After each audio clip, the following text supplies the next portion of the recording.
Welcome to Conversations Live. For more than a decade, we've brought you the best in books, entertainment, and current events.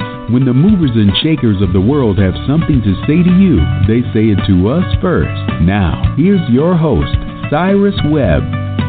And hello, everyone, and welcome back to Cyrus Webb Presents Conversations Live, both for our radio audience tuning in at WYAD 94.1 FM and WYADonline.com. We're glad that you all can be with us. Also, tuning in to our friends at iHeartRadio and Amazon Music. We're glad you all could join us. And those who are watching us via our web series, glad you all could be with us as well. I was just saying to my next guest, it's hard to believe it was 4 years ago that I first interviewed R.K. Russell. At the time, he was promoting his book, Prisoner Passion, but now he has a book that has everybody talking called The Yards Between Us. I have mine here on my Kindle. I'm going to talk to him not only about what it's been like for him to share his story with the world, but also his own reflections and lessons that now other people can be able to benefit from. RK, thank you again for the time. Really appreciate it.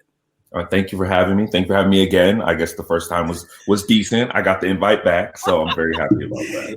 It was amazing, man. So I want to talk about this experience for you because when you and I met, we actually met during my last visits to Los Angeles before COVID. And at the time when we were sitting down talking about Prisoner Passion, could you have imagined in 2019 that you would be here in 2023, not only sharing your life with the world, but also seeing the connections you've been able to form?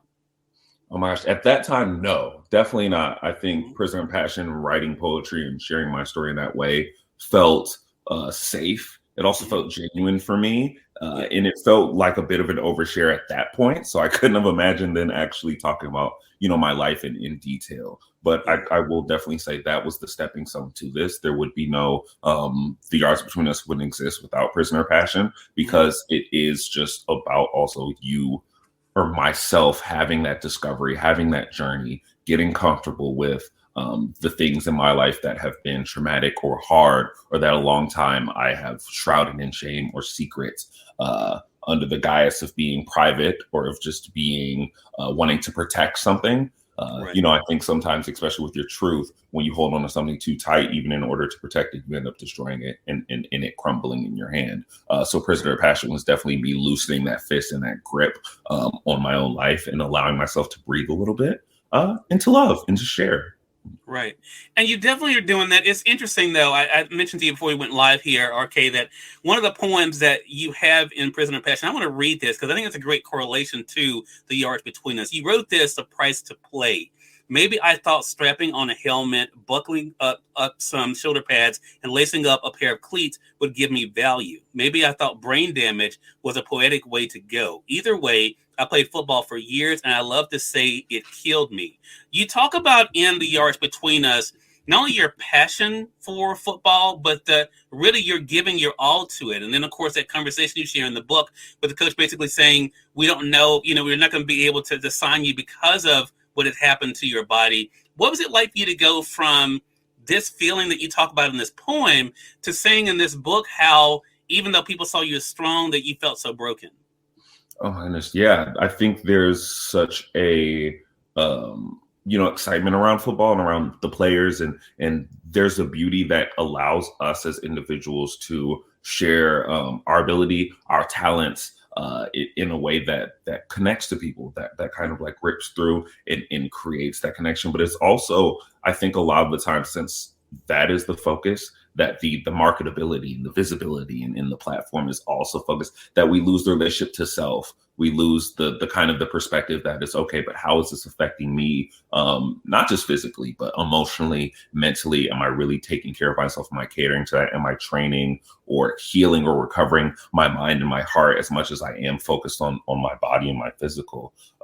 So for me, I think both perspectives and all perspectives are true. I think that we can all accept that football is a great game. I believe that it creates great opportunity, but also that there is sacrifice, that there is risk, and that's different for everybody. There are great players that play in the NFL 2-3 years and retire because they're like, this isn't worth these other things for me. And then there are players who don't want to stop playing, who come out of retirement and go back. It's different for everybody, but I think as long as the focus is on that, as long as that we all see people's humanity, there's a lot of dehumanization that happens to athletes because, especially in football, because we wear helmets and jerseys, it's easy to see us just as kind of players and pieces in this game instead of as human beings. And I think that is a reminder to other people, but really to myself, that the human being under it all is the priority.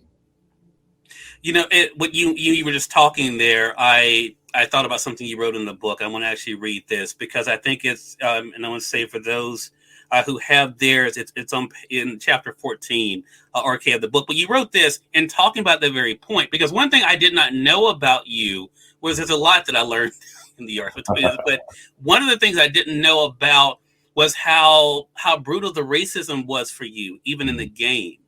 And you said something when it came to the idea of what you were going to do when it came to, of course, the national anthem. You wrote this: regardless of the labels or identities that I represented, openly or otherwise, I was only human. And as tough as I was, my body could break.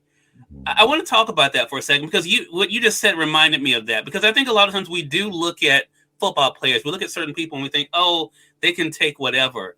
What has that been like for you to share your humanity in this book, and to share that, just like everyone else, you want to be able to live, love, and to be able to enjoy yourself?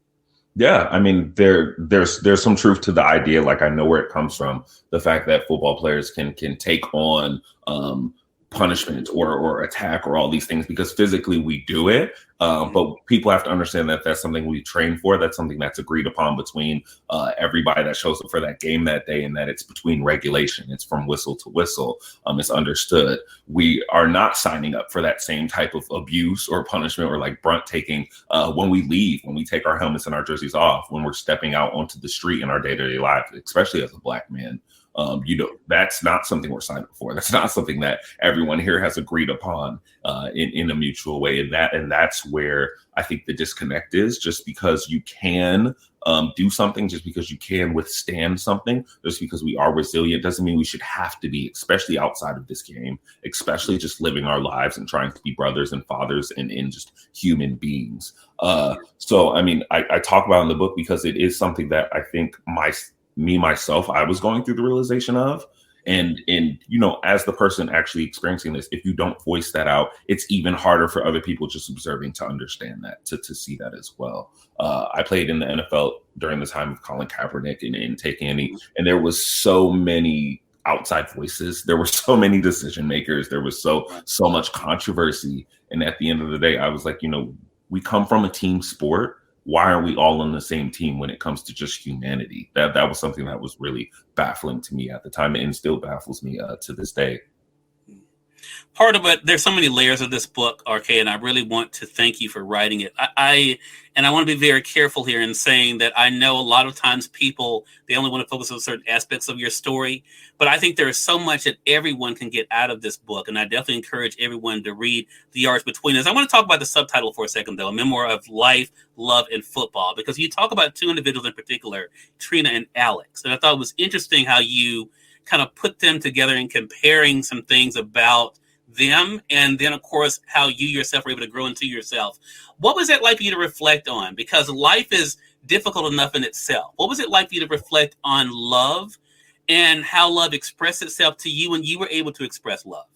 Oh my gosh. Yeah. I mean, it was challenging. I think anytime that you look at yourself and your experiences and relationships with people with a bit of a critical eye, with a bit of a reminiscent eye, but also I think I wanted to be vulnerable and genuine above all else. I wanted to not paint anyone in the book as really villainous. We are all people who were experiencing things, who were affecting each other and colliding into each other at times. Life gets messy. So for me, I just wanted to be genuine and true to those experiences and to how I affected those people as well as how they affected me. And as a young person, I think a lot of when you hear the word love, even in the subtitle, when you hear the word love, you think of kind of that outward love. You think of you and someone else. And that's how a lot of us learn to love. That's how a lot of us find out that love is not just a word or noun, but that it's an action, that it's a commitment, that it's kind of a daily routine. But I hope that in this book, and also, I saw my own journey with it, that I began to take that same gaze of love and that same idea of love and turn it inward to understand that dang, I really can't love anyone until I love myself. And that the best way to learn how to love is through this own journey in internally in your day to day. So, the yards between us, the story of life, love, and football, it's true, but the love in it is self-love more than it is not. And it took me meeting these people and going through these experiences to understand that. And I thought about too when I finished the book, RK, that the yards they kind of close in, right? The more we kind of get to know each other, there's not as many yards between us when we're able to, to meet each other and to see each other. And I think that's a big part of that. Again, everyone, RK Russell has been our guest. The Yards Between Us, a memoir of life, love, and football is the book. I have the Kindle edition. You guys can also get the print edition as well through Amazon or through your favorite local bookstore. RK, it's great to catch back up with you. How can they stay connected with you?